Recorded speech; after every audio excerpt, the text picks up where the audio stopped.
বিশিষ্ট ব্যবসায়ী অ্যাপেক্স গ্রুপের চেয়ারম্যান ও সাবেক তত্ত্বাবধায়ক সরকারের উপদেষ্টা সৈয়দ মঞ্জুর এলাহী মারা গেছেন। আজ বুধবার সকালে সিঙ্গাপুরের একটি হাসপাতালে তিনি মারা যান। অ্যাপেক্স গ্রুপের মানব সম্পদ বিভাগের এক কর্মকর্তা সৈয়দ মঞ্জুর এলাহীর মৃত্যুর বিষয়টি নিশ্চিত করেছেন। তিনি জানান, সিঙ্গাপুরের সময় সকাল 9:30টার দিকে সেখানকার একটি হাসপাতালে সৈয়দ মঞ্জুর এলাহী ইন্তেকাল করেছেন। তার মৃত্যুতে অ্যাপেক্স পরিবার গভীর শোকাহত। সৈয়দ মঞ্জুর এলাহী বেশ কিছুদিন ধরে বার্ধক্যজনিত বিভিন্ন রোগে ভুগছিলেন। মৃত্যুর আগ পর্যন্ত তার পাশে ছিলেন ছেলে সৈয়দ নাসিম মঞ্জুর ও মেয়ে মুনিজে মঞ্জুর। তারা আজই মরদেহ দেশে নিয়ে আসার চেষ্টা করছেন।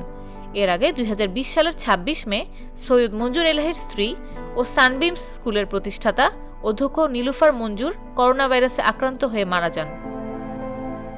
সৈয়দ মঞ্জুর এলাহী বাংলাদেশের শীর্ষস্থানীয় ব্যবসায়ী প্রতিষ্ঠান অ্যাপেক্স গ্রুপের চেয়ারম্যান।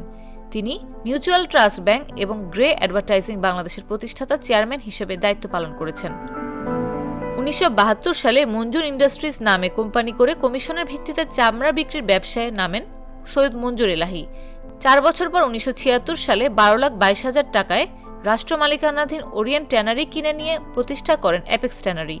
তারও 14 বছর পর যাত্রা শুরু করা অ্যাপেক্স ফুটওয়্যার এখন দেশের শীর্ষস্থানীয় জুতা রপ্তানিকারক প্রতিষ্ঠান। সৈয়দ মঞ্জুর এলাহী 1996 সালে সাবেক তত্ত্বাবধায়ক সরকারের উপদেষ্টা ছিলেন। তখন তিনি যোগাযোগ, নৌপরিবহন, বেসামরিক বিমান চলাচল ও পর্যটন, ডাক ও টেলিযোগাযোগ এবং গৃহায়ন ও গণপূর্ত মন্ত্রণালয়ের দায়িত্ব পালন করেন।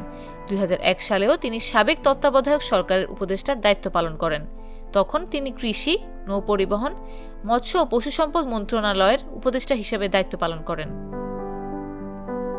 1942 সালের 26 সেপ্টেম্বর কলকাতার এক সম্ভ্রান্ত পরিবারে জন্ম নেন সৈয়দ মঞ্জুর এলাহী। তার বাবা স্যার সৈয়দ নাসিম আলী কলকাতা হাইকোর্টের বিচারক হিসেবে নিয়োগ পান 1933 সালে। তার এক যুগ পর তিনি প্রধান বিচারপতি হয়েছিলেন।